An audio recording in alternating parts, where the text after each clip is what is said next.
Hey everyone, welcome to Third Thursday. This is our monthly live chat with the PickFu co-founders to help you get more out of PickFu. So joining me today are Justin Chen and John Lee. Hey everyone. Hi guys. Morning. Afternoon. Morning. My name is Kim Kohatsu.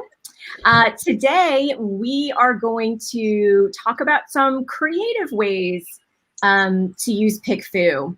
For those of you who don't know, PickFu has been around for over 10 years. It launched in 2008. And so in all of that time, a lot of polls have been run. And a lot of them are quite interesting. And we're going to talk about a few today. Our hope is that the discussion is going to spark some good ideas for whatever project you're working on, because the fact of the matter is there are so many times when outside opinions would be beneficial. It's so easy to get trapped in your own head and, you know, to really just kind of have tunnel vision and not know what's going on. So, you know, we're going to talk about some ways to do that. As always, if you have thoughts or questions, please feel free to enter them in the comments. We will answer them live. If you're watching the replay, please also feel free to add your comments or questions. We will also answer them. It just might take us a little longer. So let's dive in. I want to talk about names. Now, you probably already know that PickFu is great for market testing names. You can test names for products. You can test names for apps. You can test names, titles for books. You know, names. Really any kind of name you can think of. And John, you use PickFu for a name, two names actually, that are very close to you. Tell us about that. Sure thing. So like Kim said, you can definitely use PickFu to test out product names. And, you know, one of the most important products that I've ever launched in my life, probably the two most important products, are my two kids. So when we found out that my wife was pregnant with our first kid, I decided that, well, since we have a tool that is really good for getting public feedback in a private forum about names and anything else, I would use PickFu to get some feedback on our potential names for our first child. So for our first child, I actually ran a ranked poll. We took our top 3 names and I ran a ranked poll. The question I asked was, imagine you're a schoolyard bully. Which name is the easiest to make fun of, and how would you make fun of that name? I'm trying to think ahead for my kids here, you know, like they don't appreciate it now, but hopefully at some point they'll now let me ask, did you just give a first name, or was it combination of first and last name? No, just the first name. Just the first name. Okay. Yeah, just the first name. So I did a 3-option ranked poll for the easiest name to make fun of, and exactly tell us how you would make fun of it. So the answers were hilarious. For privacy's sake, we're not going to go into the names themselves, but I will read out 2 of the responses that I did get. One was, I would call him Jakey Shaky, or Jake the Snake, Jake the Flake, Jake who will break. It is the one I can think of the most rhymes for, and I can definitely see, you know, on a schoolyard bully using those terms. The other one that was actually helpful was this comment. It's a really hard question, but I went with option A because it has the most syllables, and I really feel that would have a lot to do with it, given that all 3 are equally nerdy. So that's fine, you know. So that was actually somewhat helpful. It helped us make a decision. The winner of that poll wasn't necessarily the name that we chose for our first child, but it was definitely helpful. So it worked so well when we found out shortly afterwards that we were expecting our second one of the same gender. I decided to go back and run another poll. This time, I decided to use a round robin poll instead. And instead of asking about bullying, I just asked which boy's name is better and why. And I put up 4 options. And so instead of the ranked, which just gives us the best preference out of all of the options that are offered. I went for the really thorough head-to-head round robin, every single pairing of all four, and it was really helpful. There was a clear winner. I went through all the comments. I tried to get my wife to do the same, and she was having none of that. She already had her preference, but it definitely helped guide our decision on sort of the most important projects in my life. Yeah, I love that example. I have to ask, it seems like you were really concerned about schoolyard bullying. I mean, was that very personal to you? I don't want to get into it is always personal psychological session, but of course, yes. And you did targeting for your first poll. Did you do targeting for the second poll as well? I did not do targeting for my second poll. I did targeting for my first poll. Yeah. Really, anyone can be a schoolyard bully. Exactly. That's true. Maybe we should have that target audience. We don't have target audience of mean bullies, people. Right. Yeah, but particularly for the bullying one, we were expecting a boy, and so I targeted males in the, who would have had that experience as a kid. So such a good story. Well, another common use for PickFu is to test images and to test photos. And those images might be destined for Amazon. They might be destined for the Apple App Store. They might go on your company website or on your Instagram bio or, whatever. Photos are just an essential part of how we sell ourselves online. And sometimes we sell ourselves online on Tinder or, on Match.com or someplace like that. So Justin, I'm going to share my screen. Why don't you take us through this example? Sure. Yeah. So like you said, images are a big thing that people test on PickFu. And like John's story, there's nothing more personal than your own image and how you're portraying yourself to potential mates. So we do see a lot of people using it for online dating profiles. I'll make it clear that this is not my dating profile. Justin is married, just so everybody knows. But yeah, so what's great about this one is they wanted to test what's attractive. They did a targeting of female 18 to 34. That's obviously the target audience that this particular person was looking for, this male in this case. But we also have other targeting by, in addition to age and gender, you could also target by sexual orientation or whether they're married or not married, depending on what you're looking for, income, political party, dog, cat people. So kind of all those different behavioral traits that you think are going to be important in a potential mate. So kind of like all the images that Kim was talking about, dating is a lot like e-commerce, right? You're looking for response rates, click-through rates, right? Everyone is scrolling through and it's just like you're browsing Amazon on your phone, right? You're seeing images and you need one to stop and it's got to provide value or attraction right away. So that's why these image tests are really interesting. Yeah, and to be clear, the image is not of a big gray box, but we did want to preserve privacy. So the pictures were actually very nice. This is an attractive man, and he put himself in 2 different settings. Yeah. And so I don't know if you can scroll down to some of the comments, but I think some of the comments are really interesting because both the images were good, but they were kind of 2 different approaches stylistically. And I think we generally advise on doing that for whether it's your dating profile image or your e-commerce or any of these images, to first try very stylistically different approaches and see directionally which way you should go.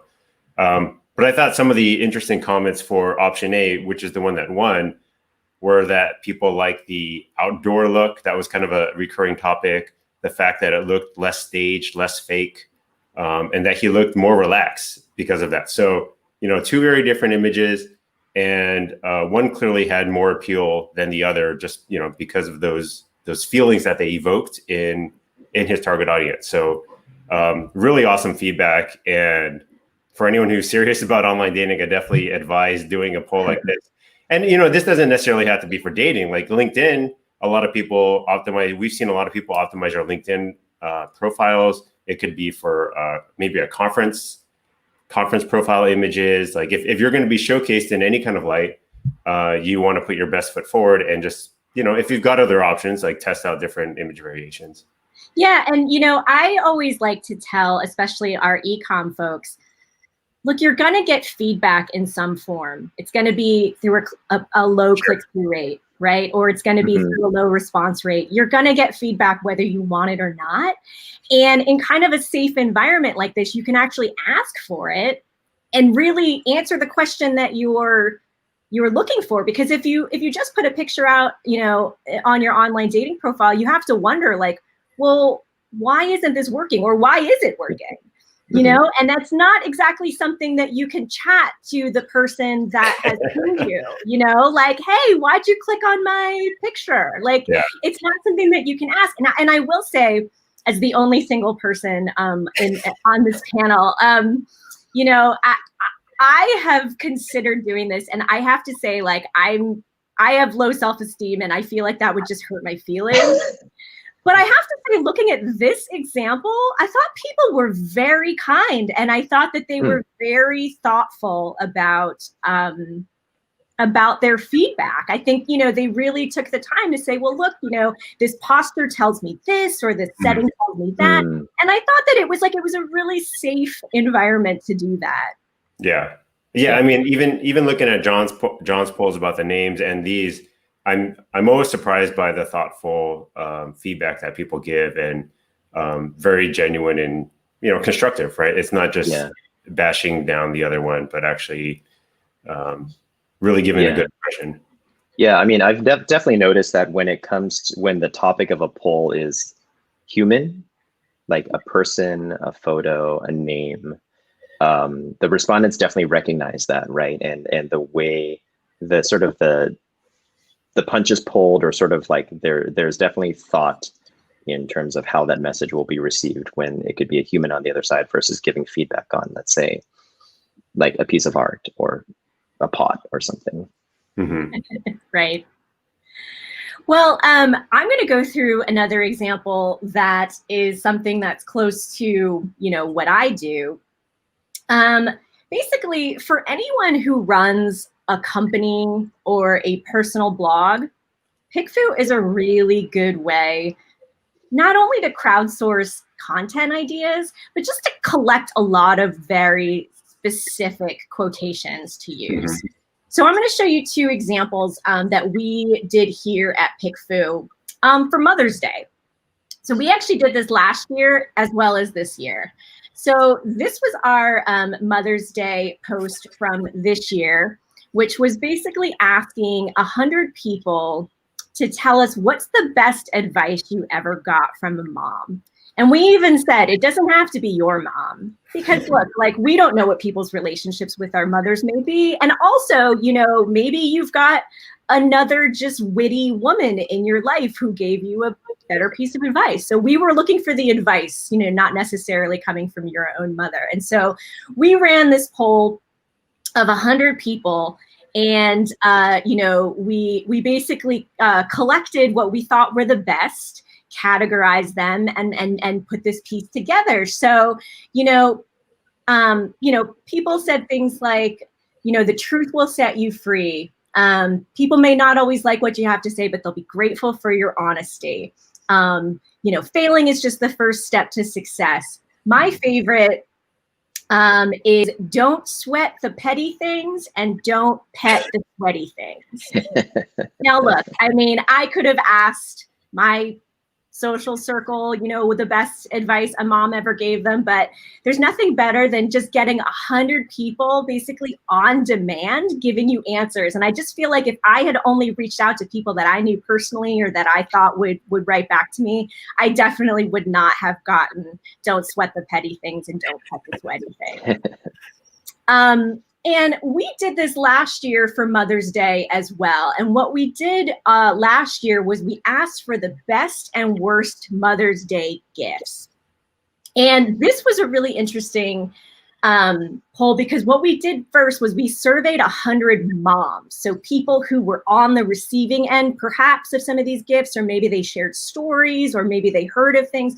So we basically asked, what's the best gift for Mother's Day you've ever given, received, or heard of? And asked for answers. And then we asked just 100 general audience people the same question. Then we did it again for what's the worst gift you've ever given, received, or heard of. And the answers were drastically different, but a few themes, did really rise to the top. So the first thing is everybody agreed that vacuums are a very bad Mother's Day gift.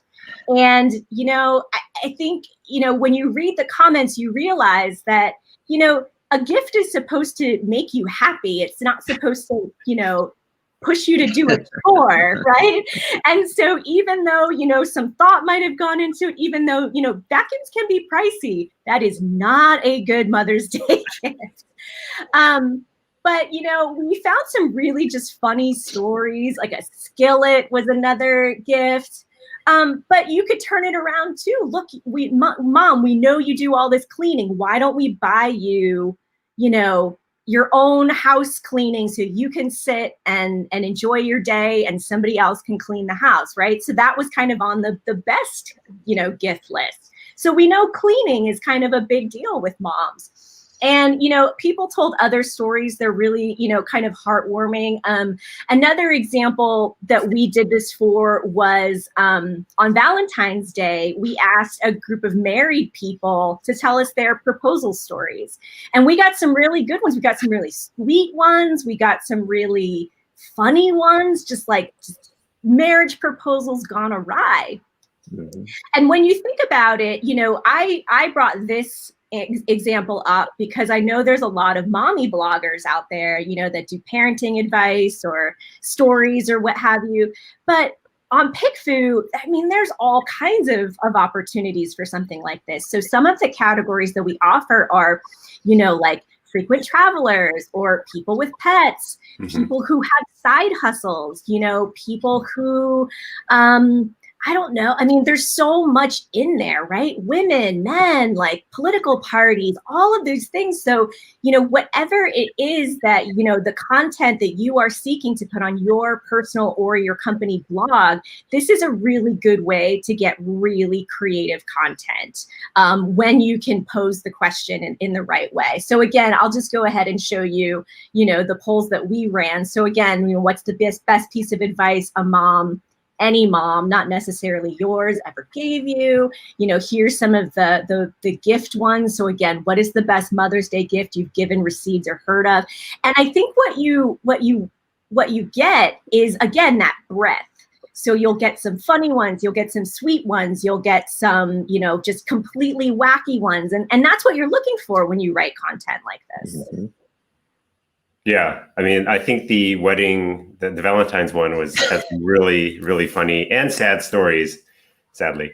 For that one in particular, we ran what's called a solo poll. And on a solo poll, you can add a star rating. And That's so right. What I said was, please tell us your marriage proposal story and rate how romantic you think it was on a scale of 1 to 5. And what that allowed us to do is basically we could just filter, okay, let's see who scored their marriage proposal story 1 star, right? Like what happened there? And then what were the 5-star ones, and the answers were great. So I think that any kind of, human interest story where you're really looking for a breadth of answers, PickFu is really awesome for that. Mm-hmm. So I want to give the audience watching an opportunity to ask any questions or share any comments. But before we go, I do want to mention that we, as part of Third Thursday, give away a free poll that, much like we did here today, we will run for you for free.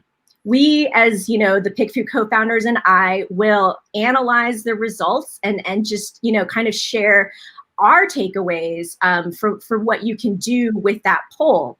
So if you're interested in that, you want to go to this link and submit the poll that you'd like us to run for you. I will tell you that chances of winning are high.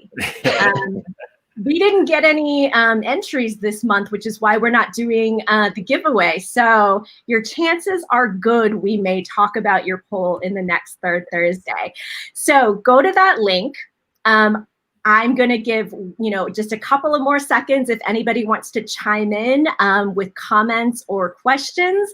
But otherwise, I really hope that, this sparked some ideas for you on ways to think about the power of polling in other projects that you're maybe working on. So, it doesn't always have to be the one thing that you've used PickFu in the past for. You really can open it up to other things in your personal life, in your professional life, in your creative life.